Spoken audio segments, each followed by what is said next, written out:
Demystify technology for small businesses so that they can generate and nurture leads with marketing automation and AI. I am super excited to do this today because I am going to review a recording that I did 4 years ago. And 4 years ago, I was a completely different person. Well, I wouldn't say completely different, but how I showed up on camera was completely different. But I dropped some major knowledge in this video, and the video that I'm reviewing is how to get people onto your email list and why you'd want to.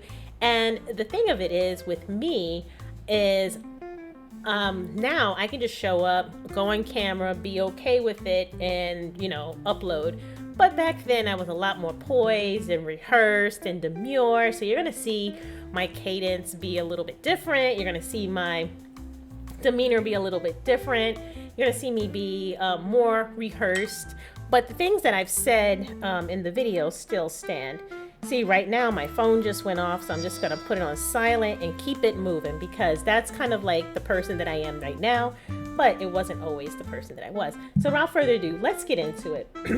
And I want to preface this by saying that I was a different business. I went under a different name. I went under 2 different names previously, so prior to this. So what you're going to see is me introduce myself as the owner of Foolishly Creative, because I did websites and more graphic design, branding, and also email marketing. And though I am under a new name, Kimberly Inez Mays, I still am the same person and the knowledge is still the same. So without further ado, let's play it and then we're going to critique. Hi, this is Kimberly Mays. I am the founder of Foolishly Creative. At Foolishly Creative, I help coaches, professional speakers, authors, and thought leaders elevate their online presence so that they can attract their ideal client. In this video, I am going to talk about how to get people onto your email list and why you would want to do so. So let's just talk about how to get people onto your email list. It's very simple. You need to have a way to collect email addresses. And the way you do that is by signing up with an email service provider. And an email service provider is like MailChimp, Infusionsoft, Constant Contact. The list goes on and on, but you need to have a subscription to one of these services so that they can collect email addresses and send out emails on behalf of your business. So that's all right. So that was a polite way of me saying, if you're not using email marketing, please get it together, gather yourself, and just sign up with one of these things. And the reason why I can say it so frankly now is because it's now 2025 and a lot of businesses still aren't using email marketing. And I know social media is sexy. I know TikTok is sexy. And I know word of mouth is sexy and referrals and going into the DMs and doing all this stuff. Yeah, I understand it. I get it. And I'll talk about a more omni-channel approach later on. But the thing is that if you lose your account, if one of the platforms go down, like TikTok, we almost lost TikTok. We still might lose TikTok as of this recording. Who knows? But if you lose access to that platform, then what happens to your communication? What happens to your friends list? So just something to think about. Let's continue. number 1. Number 2, a lot of people I work with have email lists. They're signed up with email service providers, but they're not telling anybody about their list. They're not. So all right, so here's a cool backstory, right? And I talk about this a lot. There's no point in growing an email list and not sending emails. It doesn't really make sense because in this recording 4 years ago, I was a heavily proponent and fan of lead magnets, still am. But the thing of it is that it's not necessarily the lead magnet. It's the quality of the subscriber that you get with the lead magnet. So a lot of times people put a lot of stake into, okay, well, I got to design this 30-page, beautifully done ebook. And it's like, okay, yes, but most people, when they download the thing, won't even open it. They might, but they might not. And what happens if they don't open it? Well, then I say in this video that they'll keep coming back to your email, your lead magnet, but that is absolutely not the case. I sign up for things all the time and I never return to it. Not because I don't care, it's just because I'm so distracted. And 4 or 5 years later, the distractions are just going to get worse and worse and worse. So you definitely want to have a way to keep that communication constant. And I'm going to talk about that in a second. Growing it, they're not advertising it, and they're not talking about the benefits of being a subscriber. And they may have a course or a challenge or something like that, but they are not taking those emails and putting them into their email service provider. So basically what I'm saying is every time there's an interaction, you should be collecting the email address. I don't care where you are or what you're doing, right? If you have a YouTube channel, have a way for somebody to sign up for something. If you do a podcast interview, have a way to have somebody sign up for something. If you have a course, they're obviously signing up for your course, so why wouldn't you put them on your email list? All right, so every interaction, always find a way to get explicit opt-in to your email list. Do not go to a networking event, collect business cards, and put them on your email list. I'm not telling you to do that. If anybody says I told you to do that, they are a liar. But any other way where the opt-in is explicit, you're missing opportunities if you don't do so. And I'm being really polite in this video. You can see that my cadence and the way I speak is very different. Now I'm gonna let it play while I clear my throat, and we'll critique it some more. That's another missed opportunity, but that's another way to get people onto your list is by communicating. So whether you have a website, you're on social media, you are in groups, you have a group, even if you do a podcast or a guest post, you can definitely use that to grow your list. And the third way is by having a lead magnet. So a lead magnet is a way to give something away for free in exchange for an email address. And this is the most common way to grow your email list because people need to be incentivized to take a particular action. For example, most people will not readily sign up for an email newsletter if they're not familiar with your business already. And signing up for an email newsletter sounds great if people are familiar, but if they are just... So I just want to pause and correct a few things. So I was really demure in this video. I had my eyeliner. I'm just looking like, wow, I showed up and I looked great in this video. I had my green screen and my camera and my earrings, and that was great.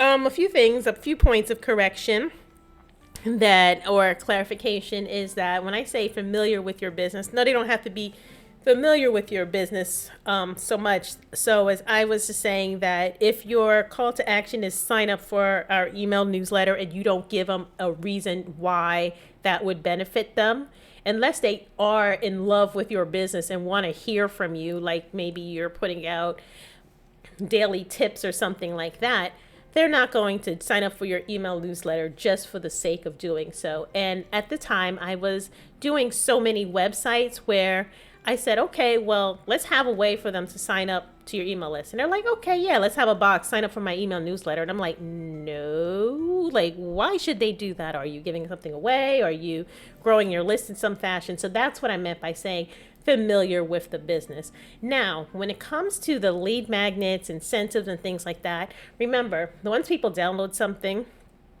the chance that they might look at it more than once is pretty slim, very, very slim, unless it's a fantastic lead magnet that they want to go back to over and over, like a checklist or something, maybe. But then even I'm more cynical now than I was before.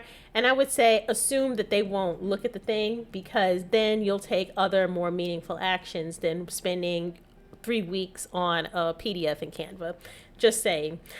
So one of the things that I did not talk about in this 5-minute video that I'm reviewing is that it's not so much the lead magnet, it's the experience around it. So when you have your landing page or whatever page that they enter their information in, you need to make sure that you are addressing a problem that they have, an immediate problem. You want to make sure that you are proposing a solution, a no-brainer solution, and collecting the minimal amount of information in order to provide that solution. So this looks like this. Maybe you're having a webinar, maybe you have a free challenge or a free training, or you have an ebook or a list or whatever. All right, great. But people just won't download something just to download it. They download it for a purpose. So if they need 40 prompts on how to create the best blog post ever, then, fine. Their problem is that maybe they're stuck for content ideas. So You want to mention, hey, stuck for 40 content ideas, download my 40 content prompts or whatever. So you get the idea, right? But you always have to make it clear, like, what's in it for me, or for the visitor, what's in it for me. And then when they put that information, then there is another page after that. And I call it the thank you page, the confirmation page, whatever you want to call it. If you just say, hey, here's a thing, thank you and goodbye, and that's it, you've missed an opportunity, because pretty much once you lose attention, you're really not going to get it back. And so I tell people on that thank you page, have a next step for them. Whether you have a free Facebook group, you have other offers, you have anything else for them, put that on there. At least say what you do, something about that. But a lot of people will just like download and run, right? So that's where the email sequence comes in, where now they've downloaded the thing, and then the first email that they get should be immediate. Thank you for taking this action, downloading my free guide, signing up for my training, whatever have you. And then you don't want to leave it there. All too often, I see a lot of people, they collect all these email addresses. Maybe they're super charismatic and they know how to like pitch and sell a thing. They have a huge email list and they email it like once every 8 months. And it's like, okay, well, if you haven't heard from a business in 8 months and you just download a PDF that you maybe had an interest in looking at, what are you going to do when you start getting a steady stream of those emails again? You're probably going to opt out, right? Because you forgot what the business is. And a lot of people do this and then they want to blame email marketing like, well, I got all these opt-outs. Well, first of all, getting an opt-out is not like the end of the world. It's not like they came to your house and insulted you to your face. They just don't want to be on your email list anymore, which actually does save you money in the long run. But I digress. But I will say that like you need to like communicate. You need to actually email your list if you have a list. You need to send them something. You need to send them the next step or some tip or something that's going to make their lives more useful, I guess, or make their businesses more useful, or add some sort of value to being on your list. But you have to do this more than once every 6 months. And that's what I'm talking about here is incentivize and then provide and add value. But you also need to also make offers in your emails as well. And the way that you do that is with sequences, right? Because sometimes you don't have time to be sending all these emails out to every new person that subscribes, and nor should you. So that's where I talk about sequences and other videos that I'll review. But I just wanted to add that context and that flavor because I was so poised, demure, and rehearsed in here that I just didn't get that real. So let's continue. Just browsing or experiencing you for the first time, that's not a real enticing offer. So what I recommend to a lot of my clients is to have a lead magnet that they can promote everywhere. And the lead magnet can be a PDF, it can be an audio guide, it can be a training, it can be an infographic, whatever it is that solves a particular problem or a piece of a particular problem as it pertains to your business. So you definitely want to make this relevant, and you definitely want to make this something that people want. And you want to make this so that this is something that people want and will come back and remember you by. So this is a great way to build. Nobody's coming back. I'm sorry. Like I was being very demure in this video, this recording, but the way you get people coming back is you have to show up in their space again. There's no other way about it. So I do agree. Well, I agree with everything that I said because hello, I'm me and this is still me. But that piece of clarification is that getting people onto your email list is not the only thing that you need to be doing. I didn't really talk too much about the nurturing part of it, and I didn't really go into the omni-channel part of it. Of course, this is just a 5-minute video. I do talk about this in other videos, so it's not like I didn't know what I was talking about then, but I just want to add that clarification that yes, just getting people onto your email list is not going to automatically make them raving fans. Even if you do send out emails, there's so many other variables to it. There's time, there's time of send, subject line, content, value of the offer, who's on your list. You want the right list with the right people. So there's so many other variables. But if you don't have an email list at all and you haven't get started, this is what this video was intended to address. So let me continue. Your list with people who are great candidates for your business. And here's why you want to grow your email list. A lot of coaches, consultants, speakers grow their business by word of mouth and social media. This is great. Nothing wrong with that. Definitely needed. But if you don't know already, only a fraction of what you post to social media will get seen by your audience. That means you'll be posting a lot, and you may not be able to get the reach that you want to. Um, and you can't really track who's seen what. But with email, on the other hand, unless you have some major deliverability issues, your message will go to your subscriber. And so I hinted on that already. Well, I spoke on that already, but I'll speak on it again, is that you don't own Facebook, TikTok, Instagram, YouTube. You don't own any of these platforms. And they keep their subscribers to themselves, right? They keep their users to themselves, meaning that you don't have a way to directly communicate with these people outside of their platforms. And if you lose access to your account or the platform goes away, like TikTok, it's going to be very hard for you to build that back up. It takes time to build up an audience on any platform.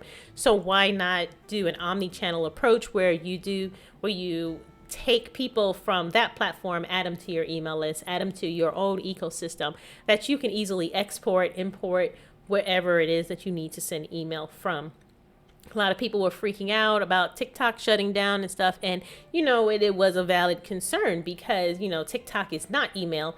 But at the same time, too, you need to focus on, all right, well, if I'm going to do the work in a mass and build my house in this other person's land, then how do you start building on your own land? And this is what I'm talking about. And when it comes to tracking, yes, you can track, how many people looked at things and who liked and shared and things like that.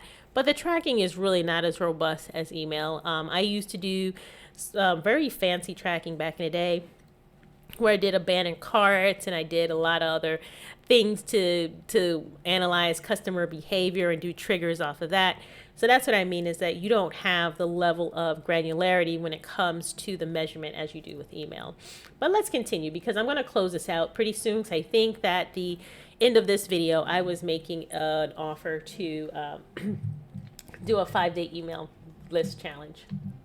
So they opt out. And this is great because you can absolutely track it. You can see who's opening your emails. You can see who's clicking your emails. You can really see who's engaging with your content so that you can then get an assessment of who in your subscriber list would be a good candidate for your business.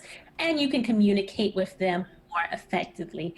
And the list really goes on and on. And another benefit is that for every dollar spent on email marketing.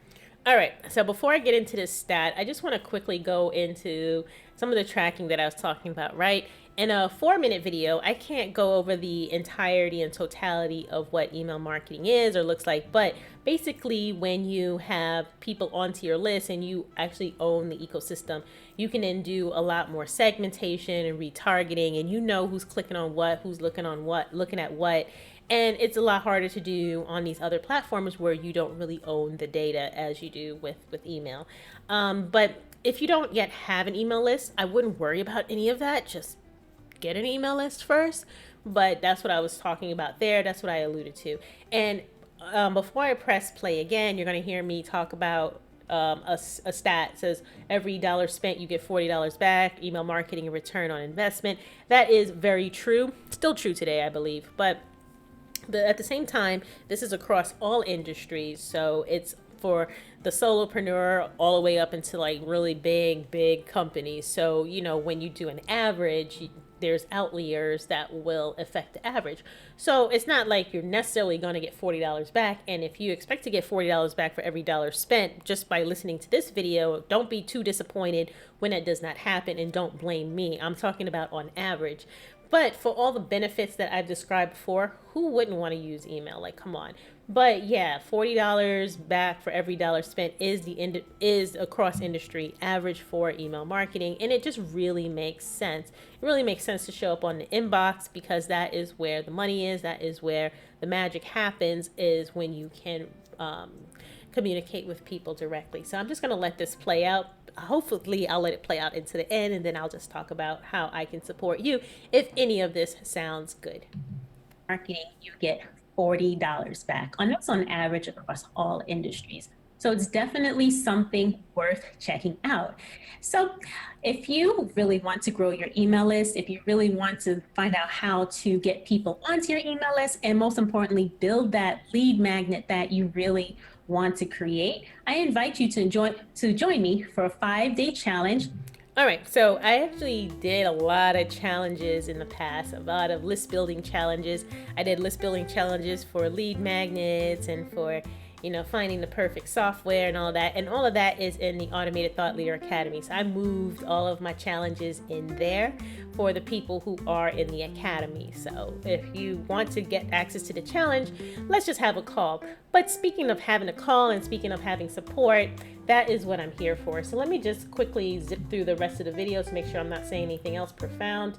Yeah, so I'm just talking about the challenge. But basically, here's what it is. If you're stuck in any of these areas, if it's 2025 and you're like, you know what, I signed up for this platform and I don't know how to use it. I think I need to do email, but I don't really have time, or I'm struggling, or I don't even know how to do automation. And now I'm dabbling with this AI thing, and I've signed up for 12 things and I use about 3 of them or -1 of them. Then that is where we should have an automation insight session. It's a free 30-minute session about where you want to be, what you've tried before, what works, what doesn't work, and how I can best support you. And that's the best way I can describe what happens on the call, because basically you don't have time to be out here floundering and trying to do it yourself, right? I spoke about just why you should be doing email. So if you're not doing email at all, definitely let's have a talk. If you're doing email and you want to do it better, let's have a talk. And if you're doing email and you're doing it really well, let's also have a talk, because you could probably do something else, do something more. So there's always a next step, and I want to be there and help you and support you all the way to get you to where you want to be. Sorry, I'm suppressing a cough. Well, anyway, that's all I got to say about that. I will be back with more video reviews. So if you like this one, please like and share, because sharing is caring. And yeah, I'll see you later. Bye.